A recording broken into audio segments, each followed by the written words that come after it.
Hi everyone, working on a box of these flies here. I'll zoom out a wee bit, sorry, so you can see them a bit better. Just coming to the caddis flies at the bottom. These are some of my top sort of patterns from last season I did well on. And I'm on to a couple of caddis, the granum and the cinnamon and brown. Now I had 2 or 3 versions of the cinnamon brown. Now the one that did best was this one here. This pattern, this one that did really good. So I'm going to tie it. So this one, that's a size 14, this is a 16, so we're on to the 16. So I'll zoom in so you can see it. To there. Now, hook choice, the one I'm using, I like to use a wide gape hook on these flies. I find the hook better, and this is the hook I like to use. It's a full and mill check nib, even though it's not meant for it, but it's a good fly, it's a good hook. I mean, we do miss fish, but I just found that rather than using the straight hook, the curved hook and the wide gape just did better. Thread, I'm going to be using the tan thread, the uni and 8O. First thing first, I'm just going to run the wax through it. Onto my back on. Now, start at the eye and wind to the point of the hook. So there. So if we let the thread go, you'll see it's in line with the point. Now the underwing, I'm using a fiery ginger Coq de Leon fibre from Whiting, but you could just use whatever you have, just a cock hackle. It's a blend. I like to use it as a blend. And the Coq de Leon fibre's got a lovely shine. That's why I like to use it. So if you imagine the wing being on there length, just have it that long. So I come over with a turn, and then I quickly come underneath with a turn to lock it in. And then a turn on top, heading back up. So I'm coming up to the halfway mark, where I've tied in the thread from the eye, from the waist away. There's a few fibres you can use. There's lots of parapost, there's the dry yarn, the ultra dry yarn and so on that you use, full and mill. Now the cinnamon I used was this yarn here. This is just an antron. What I've done here is I've just brushed it out, just to make, this is the underwing and the post for obviously the parachute hackle. So we tie this in, just tie it on the top. So it's going to be a bit longer than the normal, but first thing before we do it, make sure it's important that you wax your thread, you need the grip. So I want it just slightly longer than the fibres, the tail, the Coq de Leon fibres. 4, 5, 6, 7, 8, good 9 or 10 turns there. Now I'm bringing this out. Now make sure you have plenty of room at the front, don't be going too far up. You need that space to tie in your hackle. Now before we go any further, I'm going to trim this. A couple of ways: you can come over the top and trim it at an angle to get a nice shape into the underwing. And I cut it to the tips of the fibres, the Coq de Leon. Just a slight angle. We can take the corners off at the top here just to give it a better shape. It's fine. Now we can tidy this area up, but before we do that, now normally if I was doing the Dynamite Harry style, I would just use the antron, nothing else. But the ones that did better was the ones I put a bit of deer hair in, and this is some elk dyed, a dark brown. You don't need much, just enough to give it that nice cinnamon brown colour that you're looking for.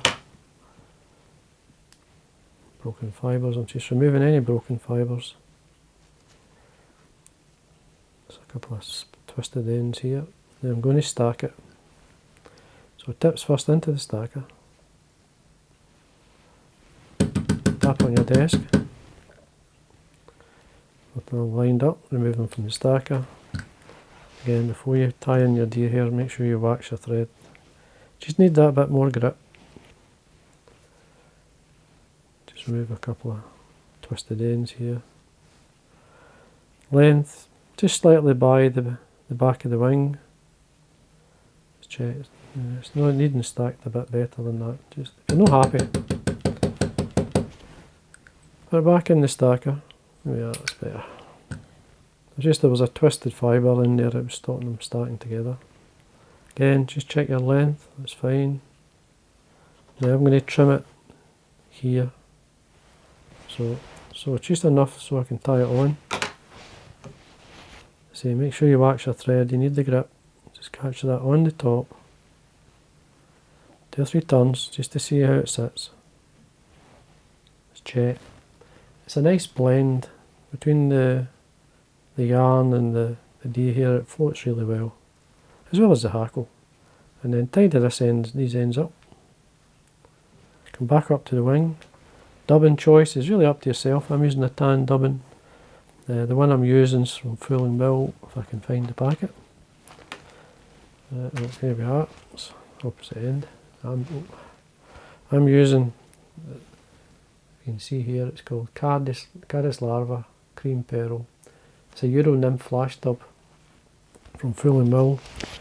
It's really good. It's good in nymphs obviously as well, but I liked it in this fly. It's the right colour. Don't need much. It's just to tidy this area up.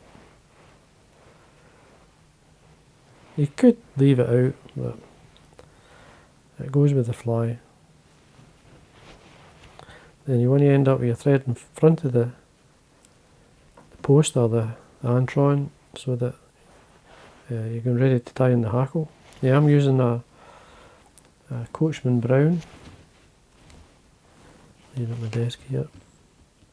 Just looking for a small Coachman Brown. This is for whiting. So I'm going to bare some of the fibres.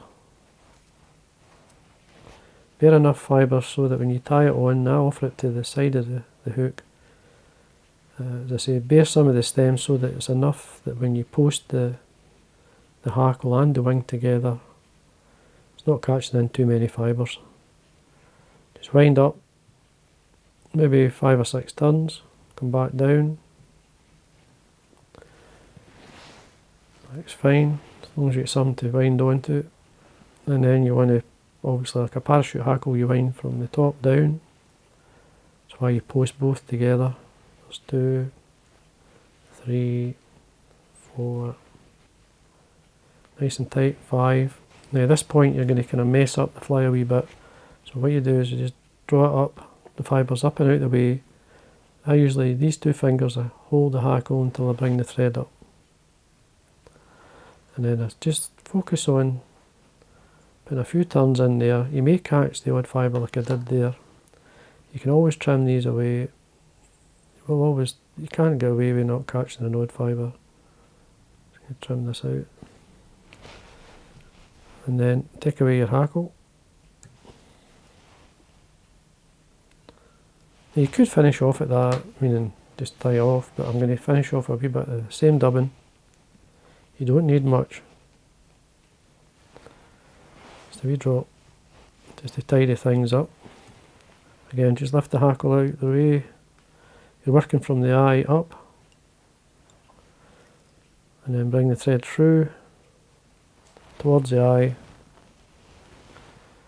Now, as you've probably seen me doing this many a time, I like to put some varnish on my thread. And then wet finish. Just lift things out the way. There's one fibre there, I guarantee I'm going to catch it. Wet finish. Then we can trim it with this, trim it away, and the thread. As you can see, obviously the hackle's sitting up. What we can do is just press it back down. Just get it sit where you want. And then we can trim this down to maybe 2-3 mil or so. You can do it as high as short as you like, really. Don't want it too short. And then what I do is I just tap it with my finger just to open it out. You could put a wee tiny bit of varnish in there as just a bit of extra security to stop your hackle coming off. But to be honest with you, I've never had any issues. You can tidy the wing up a wee bit, you can put more of a taper in it if you want. Recheck, I always like to come in, should have got it all. That looks fine. And there you go, and that's the cinnamon and brown caddis. Great wee fly. You can see the tail mix blended in. And it does, you think you're wasting your time by doing that, but you're not. What happened? I mean, it does very shiny, it goes very translucent. And there we go. That's it. Nice pattern. It's a nice style of fly and floats forever. It floats really well. And it's a good dry fly in itself, but it's very good for hanging putting the dropper off the bend of the hook, which I do use it quite a bit to support a nymph or so. But it takes as many fish as it does the nymph. So anyway, hope you enjoyed that, and again, thanks for watching.